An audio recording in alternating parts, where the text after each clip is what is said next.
to start by thanking Mrs. Maha Shire and the Parents Committee of Ross Beirut for organizing this session.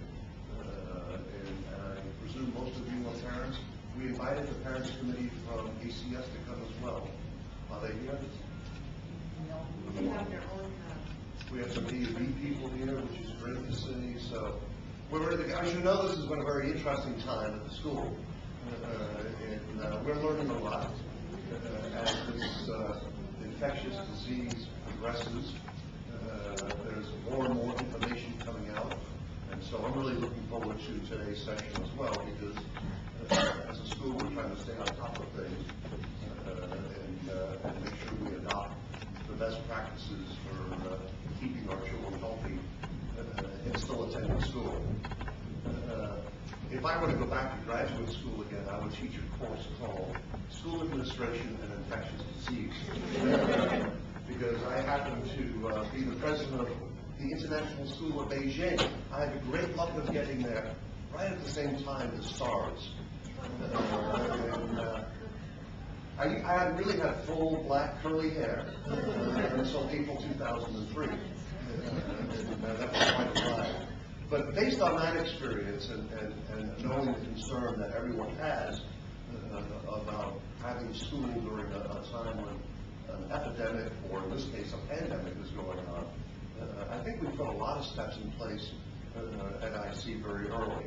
We tried to communicate with the parents and with the students, and our Bible, which we started using actually back in August, is from the CDC, Preparing for the Flu.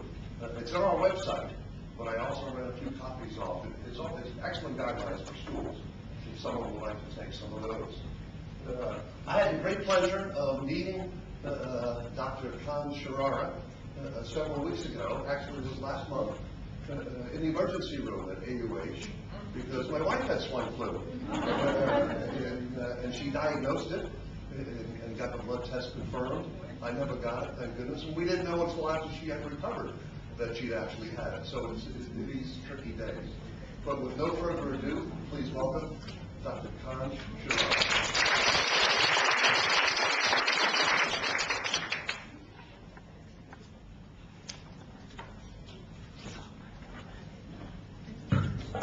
Good morning. Thank you, President. And I'd like to start by thanking Mrs. Shah for inviting me to give this presentation and the Parent Committee of Ross Beirut.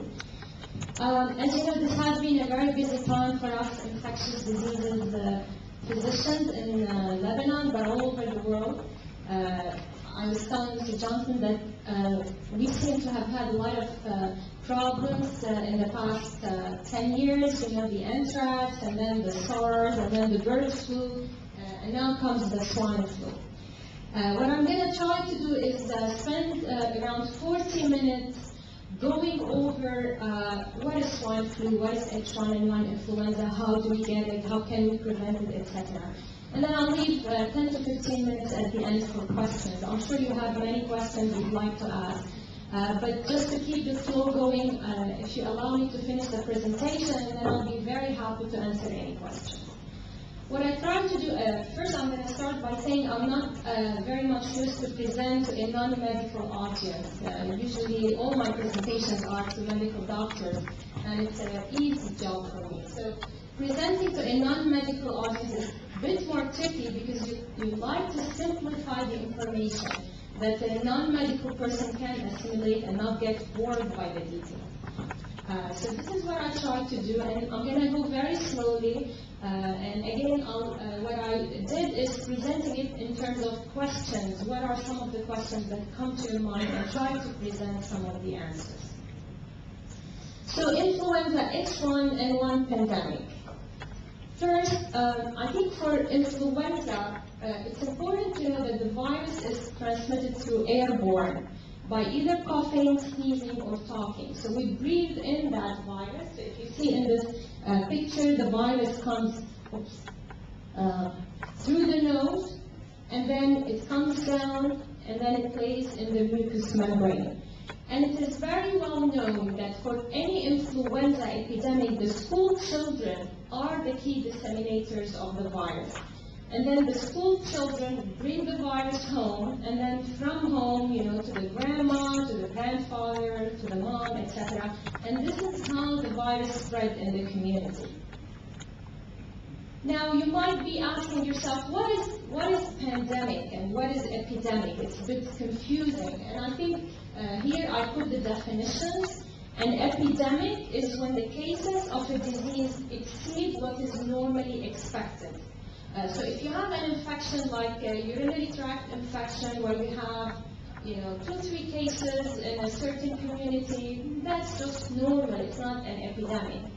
But if you have typhoid fever, for example, in 10 cases in a school at the same time, that is higher than what is expected. And then therefore you say, I have an epidemic of this infection.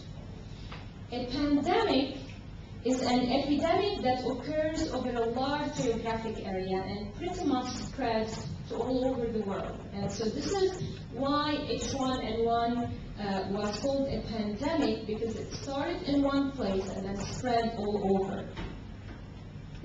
So I'm going to start with a few slides about swine influenza virus. Before I do that, I'd like to remind you that we've had past influenza pandemics. I put here the 3 very big pandemics that have happened in the past. In 1918, there was the Spanish flu pandemic, and then in 1957, the Asian flu, and 68, the Hong Kong flu.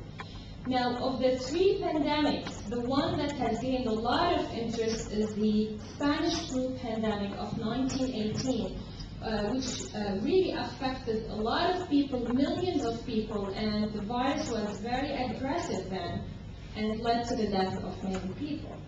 And further studies of the Spanish flu virus show that the virus was an H1N1 swine influenza virus. Now, the swine influenza virus is a highly contagious respiratory disease, and why do we call it swine influenza virus? Because it is transmitted from pigs. Usually the transmission to humans is via contact with infected pigs. So if you see in the picture here, if you have a close contact of a pig with a human, and if the pig has the virus, obviously he can transmit the virus to the human, as we see in the picture. But this is not a common occurrence. Now, if that child acquired the virus from this pig, then that child can take the virus home, and then he can infect his mother, and then this is how the virus spread. The H1N1 influenza pandemic of 2009, initially, if you recall, it was called the swine flu pandemic. And then people stopped using the term swine flu pandemic and started using the H1N1 pandemic. And I'll go over why we named it this way. This pandemic brought the international alert to one of its highest over the past, I would say, 30 years. Shut down hundreds of schools, took front pages in the newspapers, and created a lot of panic all over. I should tell you that the swine influenza virus is not very new, affecting the humans. So I mentioned that the 1918 pandemic was thought to be due to a swine flu virus.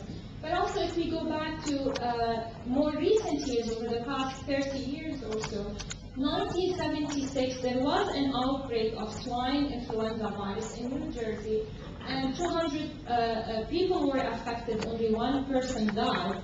And as you see what's listed on the slides, since there have been cases of swine influenza viruses, cases have been reported not only in the United States, but Czechoslovakia, Netherlands, Russia, Switzerland, and Hong Kong.